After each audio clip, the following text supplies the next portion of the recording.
नमस्कार, आप देख रहे हैं महाखबर। मैं सुधाकर सिंह। इन दिनों पूरे देश भर में आंदोलनों का दौर चल रहा है। कल एक विधेयक लोकसभा में ध्वनि मत से पास कर दिया गया और उसके विरोध में अब झारखंड के मुख्यमंत्री हेमंत सोरेन ने बिगुल फूंक दिया है। राष्ट्रपति को चिट्ठी भी लिख दिया है और ये सीधा सीधा केंद्र सरकार को धमकी दे दी है कि अगर ये विधेयक वापस नहीं लिया गया, अगर ये काला कानून वापस नहीं लिया गया तो पूरे राज्य में इस पर आंदोलन होगा और इसके परिणाम सरकार को भुगतने होंगे। क्या है पूरा मामला, हमारे साथ अंजर आफाक हैं। बातचीत करते हैं, समझने की कोशिश करते हैं कि इससे सीधा असर किस पर पड़ेगा, क्या कल्याणकारी योजनाओं पर पड़ेगा, हेमंत सोरेन के साथ या झारखंड सरकार के साथ ऐसा सौतेला व्यवहार क्यों किया गया, तमाम मुद्दों पर बातचीत करेंगे। क्या लगता है ये जो खनिज संपदा शेष बिल लाया गया और ध्वनि मत से पास कर दिया गया, इसको कैसे देखते हैं आप? देखिए, सबसे पहले कि बीजेपी जो चाहती है जहां सरकार बनाना, पहले शाम दाम दंड भेद से सरकार बनाती है, लेकिन अगर उस राज्य में सरकार ना बने तो कैसे उस राज्य को, जो उसका चीफ मिनिस्टर है, जो उसकी सरकार है, कैसे उसको कमजोर किया जाए। कहीं विधायक खरीद लेते हैं, कहीं कुछ कर देते हैं। और अभी जो शेष बिल लाया गया है, जो खनिज शेष बिल लाया गया और कल ध्वनि मत से पास कर दिया गया, इनको पता है कि अगर इस बिल को लाया जाएगा, बहस होगी तो हो सकता है कहीं ये बिल फंस जाए। जैसे बहुत सारी चीजें, बहुत सारे मामले फंसे हैं सरकार के, तो इनको इस बात का डर था, तो इसलिए सदन में लाया गया और सदन में कहा गया जो लोग इसके पक्ष में है वो हाँ कहें, जो लोग इसके विपक्ष में ना कहें, और ध्वनि मत से पारित कर दिया गया। अब इसका असर क्या पड़ेगा? क्योंकि खनिज शेष से तकरीबन 14,000 करोड़ रुपए आता था। 14,000 करोड़ किस में जाता था? महिलाओं को पैसा मिलता था, गरीबों के लिए काम होता था, स्कूल में बच्चों के लिए काम होता था, युवाओं के लिए काम होता था, सड़कें बनती थी, जो भी कल्याणकारी योजना है सारा होता था। लेकिन अगर 14,000 करोड़ झारखंड की जगह ये केंद्र के पास जाएगा तो झारखंड करेगा क्या? झारखंड के मुख्यमंत्री करेंगे क्या? और यही वजह है कि अब झारखंड के मुख्यमंत्री ने कह दिया है कि वो आंदोलन करेंगे और ऐसा आंदोलन करेंगे कि सरकार को झुकने पर मजबूर कर देंगे। उन्होंने कहा ना कि हम झारखंड के हर जिले में, हर शहर में, हर प्रखंड में पहले एक चेतावनी भरा आंदोलन करेंगे, उसके बाद जरूरत पड़ी तो दिल्ली में केंद्र के पास, केंद्र सरकार के सामने जाकर के ये आंदोलन करेंगे और इतना बड़ा आंदोलन होगा। राष्ट्रपति को चिट्ठी भी लिख दी है, तो जल्दी ऐसा होगा कि झारखंड के मुख्यमंत्री आंदोलन पर बैठे हुए मिले आपको। तो क्या लगता है कि ये कहीं ऐसी योजना तो नहीं है कि एक अगर आदिवासी मुख्यमंत्री की बात करें तो इकलौते हेमंत सोरेन दिख रहे थे पूरे परिप्रेक्ष्य में।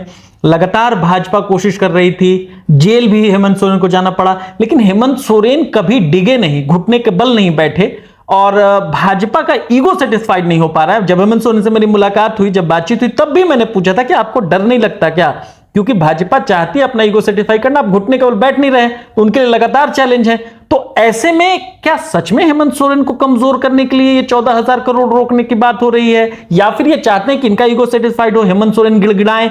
क्या मसला, कैसे देखते हैं? बिल्कुल नहीं, इनका वो मसला ही नहीं है। ये चाहते ही नहीं है कि कोई दलित, ये चाहते ही नहीं कोई आदिवासी इस देश में कुछ अच्छा करे, कुछ बेहतर करे। इनको नफरत है उन सब चीजों से, और इसीलिए एक आदिवासी मुख्यमंत्री पर उन्होंने देखा कि जेल भेज दिया। आपने ही बताया और पूरी दुनिया जानती है, हेमंत सोरेन को पहले जेल भेज दिया ताकि चुनाव में किसी तरीके से बीजेपी जीत जाए। लेकिन जब जनता साथ आ गई उनके, तो देखा कि सरकार तो बन गई। अब कैसे इस सरकार को गिराया जाए, कैसे इस सरकार को डगमगाया जाए, कैसे इस सरकार को रोका जाए जो महिलाओं के पास पैसे जा रहे हैं, कैसे इस सरकार को रोका जाए जो स्वास्थ्य में बेहतर काम कर रहे हैं। तो उसके लिए एक ही तरीका है, जब पैसा ही नहीं रहेगा तो हेमंत सोरेन या कोई भी मुख्यमंत्री रह के करेंगे क्या?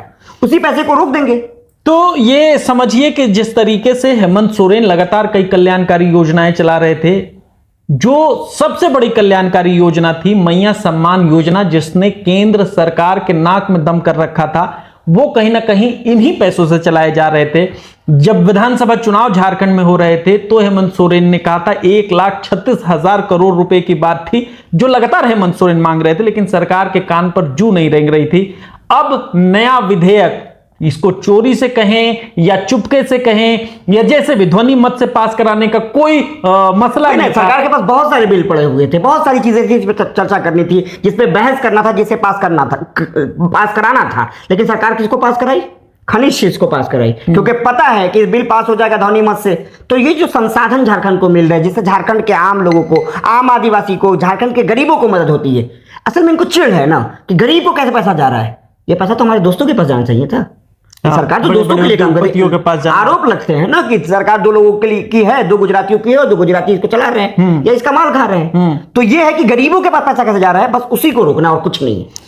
तो आप समझ सकते हैं कि किस तरीके से साजिशन इस बिल के द्वारा, चाहे वो हेमंत सोरेन सरकार हो, चाहे झारखंड के आदिवासी लाभुक हों उन पर कहीं ना कहीं नकेल कसने की कोशिश की जा रही है।